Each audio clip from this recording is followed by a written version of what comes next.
Hey everybody, welcome back. Today is going to be a really interesting conversation because I have Kiesel. He has been writing about small businesses and business finance topics that impact the bottom line of everything we're doing for over 20 years. He has over 35 years in the trenches as a Main Street business evangelist. Man, I can't even pronounce that today. Main Street business evangelist, author and marketing veteran. Ty helps business owners better understand their options for addressing some of the biggest business challenges that we're facing. He's also the director of content for NAV. We've already had his colleague Jerry Detweiler a few times on our show, and you've been one of the people who've been completely on top of the CARES Act and explaining that and sharing information about that since day one. So Ty, thank you so much for hanging out. You're welcome. So before we get started with like all this active day-to-day stuff, I'm like, how did you end up in the financial world? I'm really curious about that. I actually started with advertising. I was doing a lot of direct marketing, direct mail and stuff for banks and credit unions and other finance companies. And so was kind of introduced to the world through advertising about 20 years ago. Oh, wow. And so how did you know, like, this is exactly what I want to be doing? Like, this is part of my purpose. This is part of my passion. Where did that come into everything? Well, I spent a lot of time. I've spent some time at the helm of a small business or two myself. And, finance is really interesting because the world today is decidedly different than when I had a small business, 20, 25 years ago. And there are a lot more options available right now. However, you have to be a savvier borrower. It's not like go into the bank and apply for a loan and get whatever they offer you. And it was all very generic. It was a 5-year or a 10-year term loan or a line of credit or something, and every bank offered the same kinds of things. And now there are options available that certainly weren't available when I was around, and they tend to be more specialized. The way I look at financing is, loan purpose kind of drives everything. What are you borrowing for? And that's going to kind of inform what type of financing do you use, how much money do you borrow, those kinds of things. And a savvy borrower can look at the options available to them and make a decision about, oh, this makes more, maybe a 6-month term loan or a 1-year term loan makes more sense than a 10-year term loan. For example, if you're borrowing money to purchase quick turnaround inventory that you're going to have in and out of your business in 6 months or a year, does it make sense to borrow this year's inventory for 5 years? Probably not, because you're going to have another opportunity next year to do the same thing. And if you're still paying for the inventory that you got this year, it makes it it's problematic. Right. And I'm finding that like a lot of times business owners, as not only as a licensed therapist, but I'm also a certified entrepreneur and business coach, that people don't know the numbers well enough. They may say like, well, our product sells for this. Well, that's great. Of every time you sell that product, right, you have the cost of the product, but then you have the profit on the product. How much is coming out of overhead? Right. And they're just kind of like throwing these numbers up against the wall and hoping at the end of the day, they have more profit than they do expenses. Right. So these, I don't know, different people call them, like some people call them KPIs, key predictor indexes, right? Some people actually know in the bottom, right? Whatever phrasing we want to use. But I'm finding more and more and more that when I sit down and I write down these numbers with my clients, they are actually massively undercharging in their industry for the services or goods that they're offering, to the point where they have no clue, because they're like, well, the community says I should be charging this, but you can't stay in business if you do it that way. So at what point, like, how does someone, before they even come to a loan, because if they took a loan on that, then they're really hurting themselves, is my guess, right? Because then they're now Yeah. paying back money that they won't even make. Where would be the first place to start? Like when you're looking and when you're consulting somebody and they're a small business, they're in the, I don't know, $100,000 to $200,000 range. What would you say is like the first things to be looking at to make sure that like taking a loan out is in their best interest? I think that there are 5 key metrics that every business owner needs to understand. They need to understand their income. They need to understand their expenses. and those are pretty easy. You know, how much are you spending and how much money is coming in? I tracked those things daily, weekly, monthly, quarterly, annually, because I was always trying to compare to what I had done before. And so those first two numbers are pretty easy to understand. The other numbers that I think are a little more complicated, your accounts receivable aging. Mm, Um, in the last business I had, I offered 30-day terms to my customers, and if they took 45 days to pay me, my margins were so thin, which was a mistake on my part, but my margins were so thin that after 45 days, I started losing money. mm, And if it took over 65 days, whatever profit I had was now gone, and it was costing me to do business. So, you know, managing your accounts receivable is just incredibly important. And, you know, when I started my first business, one of my really good friends was a CPA, and we tried to have these conversations. And he was giving me all this advice, and I was thinking, I know what I'm doing. I know how to do what I do. And I looked at it as accounting mumbo jumbo that mm. I could ignore, you know, that it didn't make any sense. And I had to find out the hard way that, you know, the advice he was giving me was really super important. There is so much more to running a business than doing what it is you do. And I used to, at the time, I was doing all my own bookkeeping, and I was doing it at night at the end of the day, which basically meant I was tired, and basically meant that I never got around to it as frequently as I should. And I learned that the best time to do that was first thing in the morning when my mind was fresh. So I would do all of the books the first thing in the morning, and then get after whatever it is we were doing. But Mm, accounts receivable aging is one of the most important things you need to monitor. And the other is accounts payable, right. because I had terms with different vendors. And if I had a vendor or a supplier that offered me a discount if I paid early, I I know of dozens and dozens of small business owners that take a big chunk out of their payroll by taking advantage of that discount. So it's not costing them anything almost. And so so the four metrics so far are income, expenses, accounts receivable, accounts payable, and then the last one is cash flow. More businesses, I think, die because healthy businesses die because they don't manage their cash flow properly. And you know, you kind of mentioned in terms of borrowing, I think this is a really super important metric, because um, the way I measure it, and this is one of the metrics that my accountant shared with me, my friend, the accountant, he called it the cash flow metric. And basically, you want to have twice as many assets or income as you do expenses. Hmm. And he said that's hard for a lot of small business owners. It was super hard for me, but anything below 1 to 1 is the slow trudge to extinction, because it's costing you more to do business than it is to than you're making. And so when I look at borrowing, you need to fold in the cost of that borrowing into your cash flow metric.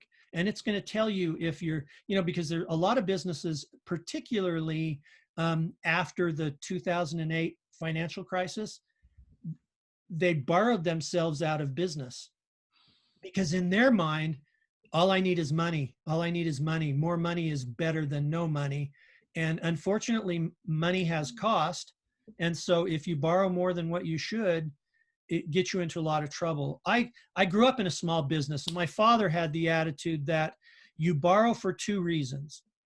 One was to increase the ROI on a project, and the other was to increase the value of your business. And so I tend to think that those are safe reasons to borrow, because you're leveraging borrowed money as a means to make more money.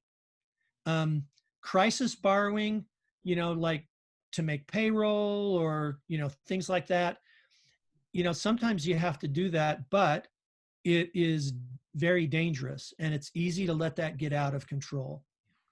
So I don't know if that answered your question or No, not, but that's totally. the way I But look. because here's like most small business owners, right? And you know this because you've been in this way longer than I have. Is I came out of graduate school. There was not one workshop, class, book suggestion on running a business. And that was in 2005, right? From a master's in therapy. The average medical professional has no clue how to run a business. Some of them go in and they buy a private practice from someone, maybe, whatever it may be. But then you have people who are working on the other side of the coin. You have people who are working, let's say, you're a school teacher and you're thinking like, I'm done, right? I don't want to have to deal with this. I'm whatever it is. I'm making my $45,000, $50,000 a year with my benefits. I'm going to start tutoring. I'm going to open up a tutoring business. But they, yeah, again, like you said, like unless no one, the work that you're going to be doing for that amount of money is going to be more time per the hour spent, right? So if you're going and you're showing up to a job, you're getting paid for going and doing things, but you're also not taking out the garbage unless that's your job, right? But you do your job, you go home, you don't have to worry about any of the bureaucracy. But once you start getting into the business owner paradigm, you start taking on all these other hats, and therefore your actual productivity time or the amount of money that you're making doing direct service or working on that product actually diminishes because now you're doing all these other roles. But people don't think about it that way. So your actual amount of money that you're making actually goes down significantly. You know, I would send everybody home at the end of the day. You know, I had 3 employees, so I was a very small business, and I would stay and you know, do all the things that business owners have to do. You know, clean the toilets and do the bookkeeping and the paperwork and all of that kind of stuff. And I would get a call from my wife about midnight, 1 o'clock in the morning, asking me if she needed to bring the sleeping bag over, which was my cue that I had been at work long enough and I needed to go home. The average small business owner, he's working more hours than he would as an employee. He's, you know, you know, there's, he or she is doing a lot of extra things that they don't anticipate when they start a business, but it's so stinking rewarding building something from nothing that we still do it, right? um, I read years ago, I read Michael Gerber's book, The Yep. E-Myth. I was just going to get into that. So perfect. Yeah. And most of us start a small business because we have an expertise to make that to make something or to provide some kind of service or whatever. But our expertise isn't necessarily running a business. And I found that most of my time was spent not doing the thing I started the business to do, but you know, actually running the business. I think I've heard it said that you either work in a business or you work on a business. And you know, I think a lot of small business owners um, probably should spend a little more time working on their business because you know, the death rate for small businesses is, you know, 80 something percent within the first 2 to 3 yeah. years. Yeah. And half of the businesses that start today, 5 years from now, won't be around. And you know, I think that that's a horrible statistic when you consider that 2 out of every 3 net new jobs in our country are created in these small businesses, and half of our friends and family all work in them. Mm-hmm. I mean, this is in reality, this is the juice that runs the economy is small business. I ride a motorcycle and tour all over the West, and I notice that when I'm pulling into a little town, if there is a vibrant and healthy main street, you know, with all the merchants and the barbershops and the mechanics and everything, then the little town is a healthy, thriving town. If the main street is dried up, the town is dying. I mean, small business is the key to our economy. 100%. But I also realize, like going back to that EMF paradigm, as someone who works with a lot of businesses and especially a lot of family businesses, it's backwards, right? The simplicity doesn't come along with this. And it does tear apart. On one side, you might be making an income, but the other side, you're tearing apart the fabric of your emotional well being and sometimes your family's well being. So there's the catch 22 there. And I have a friend of mine, Matt Monero, who built his business from scratch to $150 million a year. And he's in the fleet big rig financing out of Dallas, Texas. And you know, there's so many him and has his the statement that like, don't build a business that's just replacing a job for you. Right? If you're not building something to hire people to replace you, to put yourself out of business, in other words, that you no longer have to work in the job that you were trained to do, then we're not probably building it right. Right. And I see this especially in the world that I've been hanging out with, in the entrepreneurs, where like the business owners that I've met that have become the most successful are not doing that which they started off in their industry in anymore. They've hired people to replace them, Yeah. 2, 3, 4, 5 of them, right? Because better to get 20% of 5 people than 100% of all yours and still not do anything. And then if you want to see whoever you want to see, do, right? If you're a service-based industry, or if you yourself are the product, then you can only, right? That whole thing is time, right? Whatever you work for, you're only getting paid on. You're not getting paid when you're sleeping. You're not getting that reoccurring, right, passive revenue coming in. So I'm finding that when I'm working with business owners and they are talking about taking money out, that this also has to go hand in hand, which is like, okay, well, what are you doing for additional income pathways to come in? And like, well, I can't afford to pay someone else to do that. I talked to one of my clients before. They have all of these old archived VHS mini DVD of their performance, of their, their production. And I'm like, is it even HD? They're like, no, there's some of this stuff is 20 years old. I'm like, I don't know. Like, I mean, I don't know if it's worthwhile for you to put $500 into that, to put that out as brand representation of your company, versus taking that same amount of money, hiring a videographer for the day and recreating it. But they don't have the money. So is it right? But I want to do it myself. I want to do it myself versus taking a loan, a small loan, $1,000, $2,000, $3,000, and then hiring someone who's a professional. So what's your take on that, right? Because we do have, right, going back to that Michael Gerber E-Myth, if you're not an expert in that area, hire someone else to do it. But the number one complaint is, I still have to put food on my table. Yeah, I learned a lot from that book. However, Seth Godin wrote a couple of books that I liked even better, because I think they reflect what we need to do in today's world. Mm-hmm. Purple Cow, if you're familiar with that book, yep. You got to read that book, and Linchpin. Mm-hmm. If you haven't read that book, you need to read that book. And basically, what it is Seth's, and hopefully I'm not butchering what he had to say, but basically, everybody can lift. A lot of people can lift.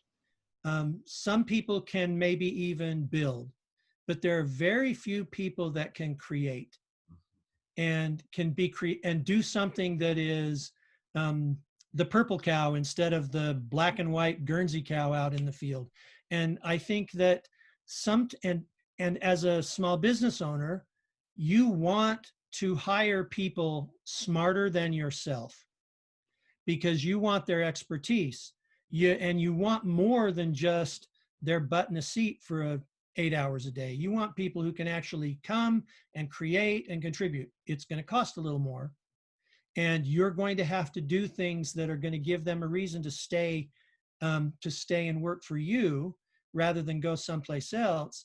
But it is 100% worth it, because it helps it, like, for example, at Nav is a great company, not because Nav is a great company, but because the people that work at Nav are super smart and really motivated. And, we're trying to keep small businesses from dying. That's our mission. And you've met Jerry a couple of times, one of the smartest people in the credit and lending space I know. She is brilliant. And, those are the people that I get to work with every day. And that's why Nav is a great company. So if I'm a small business owner and I want to build my business, I want to find people that are smarter than me at the things that I am not smart at. Like, for instance, today, if I were to do it all over again, I would hire a bookkeeper to do the day-to-day mundane things. Now, that doesn't mean as a small business owner, I don't need to understand what the books are telling me. My buddy I was telling you about, he says that every business needs a profit expert, and the profit expert should be the business owner. But part of being a profit expert is understanding what the financial records are telling you. And that doesn't mean you have to be day to day in the financial records to know it, but you do need to be able to read and understand what the records are telling you. I had a lender once tell me that if I can understand more about how a business is doing by looking at their financial records than the business owner, I will not lend anything to that guy, because we need to understand that as business owners. And I think one of the things we learned with the PPP application process was that there are a tremendous number of business owners that don't really understand what the finances of their business are. And that is scary. Does that go back to the philosophy that you have most people who have created businesses that are based on a hobby and a passion, but that shouldn't be in business for themselves? I don't know that I'm willing to say they shouldn't be in business, Yeah. but I would say that if there's something you love and you want to turn it into a business, that's great.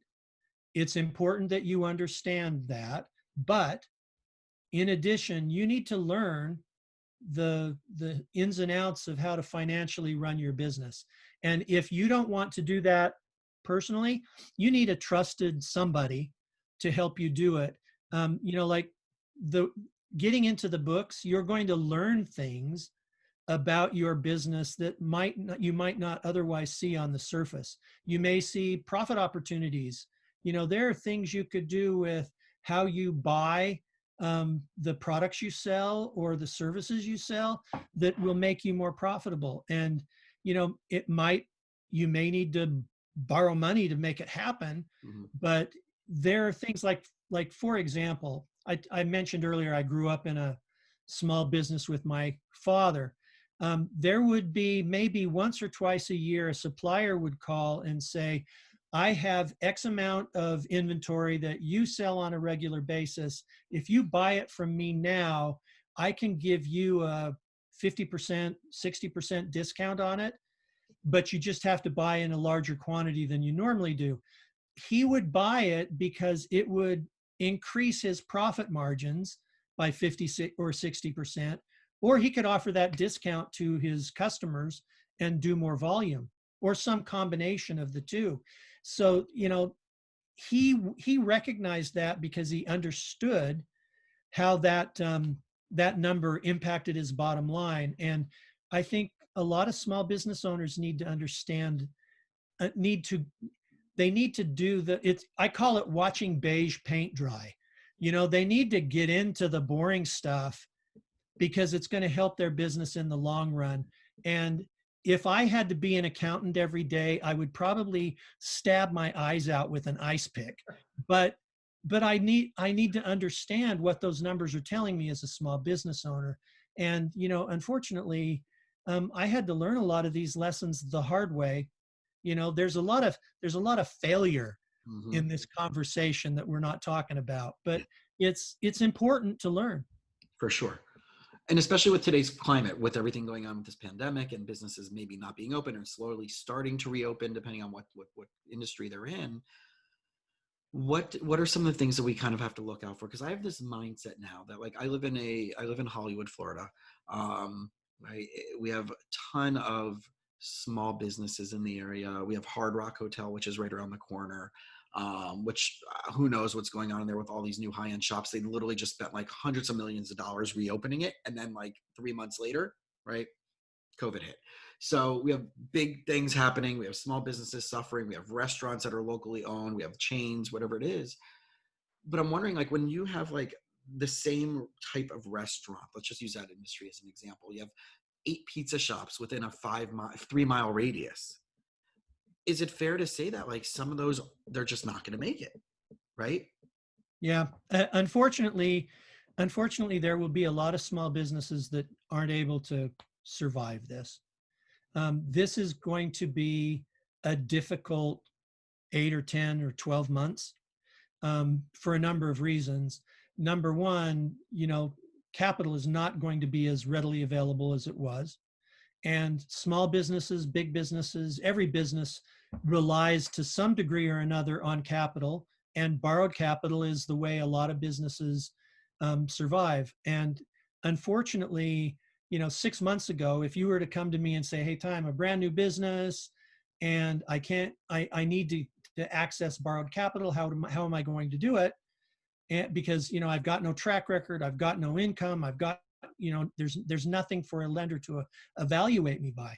I would say one of the things you need to do is get a business credit card. There's lots of zero interest business credit cards. They're relatively, compared to a small business loan, they're easier to qualify for. And I would point you in that direction as one of the things that you could do. Those are dry, those have dried up. Mhm. Those opportunities don't exist right now. In fact, there are credit card offers available, and you can get credit cards, but you've got to have a credit profile beyond reproach. They're not just lending to the average small business owner. In 2008, the same thing happened, and lines of credit. If you have a line of credit with your bank, you're probably seeing your credit line shrink Mm. because the bank is probably shrinking your credit line. And if you want a line of credit, you probably won't be able to get it. I would predict that it's going to be 2021 before a small business owner is going to be able to go into a lender and get a line of credit again. You know, there are financing options available, but the fact of the matter is, the first people to come back after a crisis like this, they come back because they can charge a premium for what they're offering. Like, you know, a merchant cash advances are going to be back. There, you know, you can get a merchant cash advance today if you have enough credit card volume, but you know, factoring, things like that are the things that are going to come back. It's not going to be a line of credit. If you have a good credit profile, if your personal credit score is pretty good and your business history is good, you can probably get a term loan. Mhm. But you know, there's a lot of lenders who are kind of backing out of the space, at least in the short term, because we don't know what's going to happen because of all those, of the dozen pizza restaurants within 5 miles of where you live, probably half of them won't make it. And so lenders are trying to mitigate risk by how they evaluate your credit. For example, one of the things we learned in the last 2 months with the PPP is that your credit profile matters. You know, your personal credit score matters and your business credit profile matters. And borrowers were getting, even though the thought was the SBA was going to relax the standard for creditworthiness because of the disaster, Mhm. um, people are still getting turned away because their credit profile isn't very good. And Mm. so you've got to focus on that. And the easiest thing to do there is start by monitoring. You know, all of the credit bureaus offer monitoring. You may have to pay for it. Companies like us, we have free versions of our products, so you don't have to pay for it. But as human beings, we impact the things that we pay the most attention to. So if you're paying attention to your personal credit score, for example, you're going to be more likely to do those things that would positively impact your score because you want to see it moving every month. And, you know, for probably the last 10 years, I've had a relationship personally with Experian. And I don't get paid by Experian to say this, but I get a monthly credit update. I can view my credit score anytime I want. And anytime there's a new inquiry or something that looks fishy, I get a notice. Mm. And so I have become over the years a credit nerd. I spend a lot of time looking at what's happening, thinking about how can I make it better? How can I improve it? And unfortunately, whether it's your personal credit or your business credit, slow and steady wins this race. There is no shortcut. It's concerted effort over time, using good credit practices over time that will help build your credit score. And you know, fortunately for businesses, it's a little bit easier because when they look at your business profile, they're looking at the comparison of the good and the bad. And if the good outweighs the bad, that's good for you. And And I think right now in the next 6 months, the important thing for us to do in the small business space would be to focus on building our credit, because, we can probably get through a few months, but there's going to be additional stimulus. I have no basis to make that statement other than there's got to be more stimulus or we're going to lose everybody. And so you should start spending time now focusing on those things that are going to make you look more appealing. I mean, basically, lenders look for three things. Can you repay a loan? Do you have the financial wherewithal? Do you have the income and the cash flow to do it? Will you repay a loan? And that's that's your credit history. They're trying to make a judgment about what you're going to do in the future based upon what you've done in the past. And the third question is, what happens if something goes wrong and things don't work out like you think they will? And so, that's why traditional lenders look at your collateral. That's why they look at, do you have a business plan? How does this impact your plan, et cetera? So, those are some things that I think we need to be prepared for as we go into the future. Monitor your credit. That's the first thing. Pay attention to what it's doing. Agreed. Agreed, 100%. And I'm wondering, from your side of marketing, like where would, especially if we can use some of the IDLE loan, right? The IDL loan towards those type of expenses, right? Because you have the PPP and then you have the IDL, and those are for legitimate business expenses that you would be doing to run your business. Where would you say primarily the focus should be from the marketing side of things, right? Because right now everybody's using the word pivot, right? How do you pivot your business? We can talk about, right, Seth Godin, right, the cow, to make yourself stand out amongst what everybody else is doing. And that's not necessarily by saying we're going to knock more prices off, or more discounts. What's the one thing that you would say is like, if you can do this and market yourself in this way, or think about this from a marketing perspective, what would you kind of guide these small business owners? I think that's a great question, because in today's world, the media would have us all believe as small business owners that money solves all of our problems. And that's not the case. Creative problem solving is the most critical skill a small business owner needs. For example, that in Utah, Salt Lake City just opened up a little bit. So I'm a lazy guy and I don't like ironing my own shirts. So I've for years taken my shirts to the laundry. And I went to take my shirts to the laundry and went to drop them off. And the particular branch I go to is closed. And so I came back and I was thinking about where else am I going to go? And I happened to get a letter in the mail saying, the branch you go to is closed, but we will come and pick up and deliver. And so they kind of spelled out how that works. And,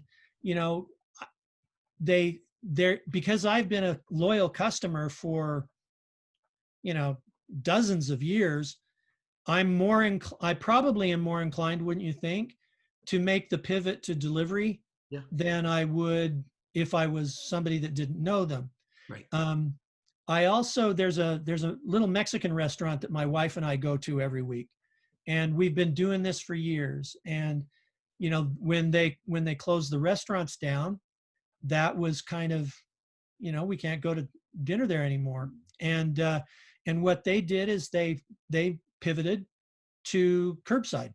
Mm-hmm. And so we'll call ahead.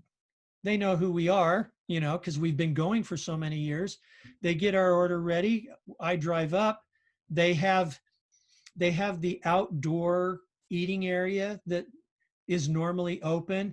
It's all closed in like it would be during the wintertime, with a window that they give us our food and stuff. So, I think that if I was a small business owner today, I would be looking for ways like that I could accommodate the current situation and still get stuff to my customers.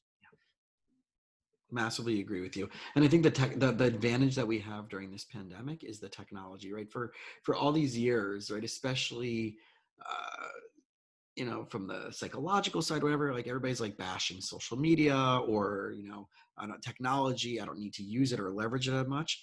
Like if we did not have the technology available to us as we do right now, for example, Zoom, Yeah. right?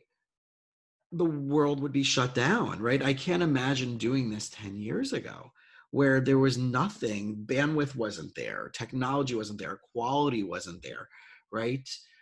Where we are, the blessings on the other side of the coin are now is the time that if you're the person who's saying, I'm not going to get behind all of this stuff, I'm not, that's why like now, like I've been doing all of my podcast interviews have all become Facebook lives because everybody is captive 24/7 in front of their computers. Now, it doesn't mean that I don't want people to not take a break, but if this is 12, it's 12:15 Eastern Standard Time and people are on their lunch break, then I'm going to have a good idea of catching them because they're probably sitting in front of their computer anyway all day because they're Yeah. not going, right? They're most likely working from home. That maybe I'm going to be able to give them some good information while on their work break to help them when they go back to work in an hour or whatever it may be that can help them empower themselves a little bit more. So I'm really trying to think, especially as a therapist, like my population, right? I'm in Fort Lauderdale. But now with this, my entire, as a licensed therapist in Florida, now my whole entire population is the entire state of Florida. So my whole marketing and all my like my Facebook ads is now all of Florida, and I've tightened down the age brackets and I'm making multiple things. I have one that's going out just for college students, and it's only targeting the specific Florida universities between 18 and 25.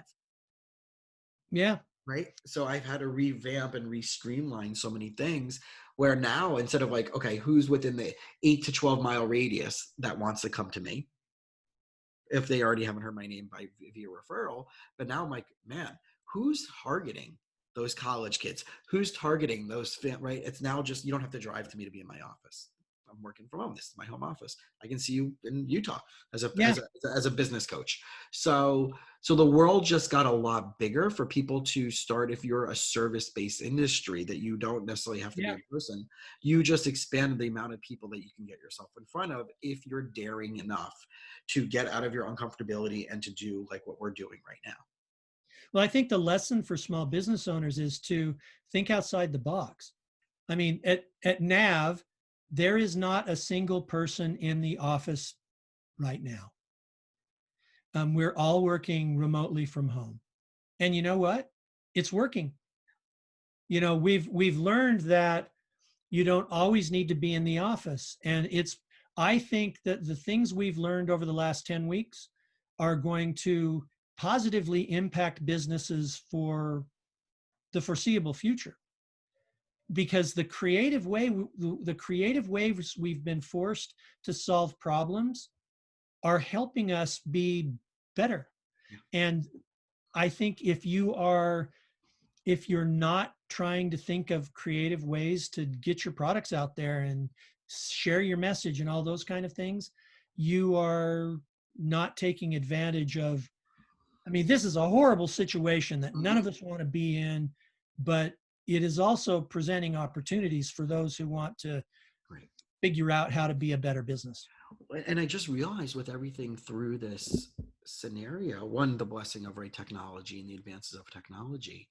But number two, I can't remember how many weeks ago it was. I'm like, oh my gosh, like of all the clients I was actively seeing, one said they're going to want to wait until after this is over.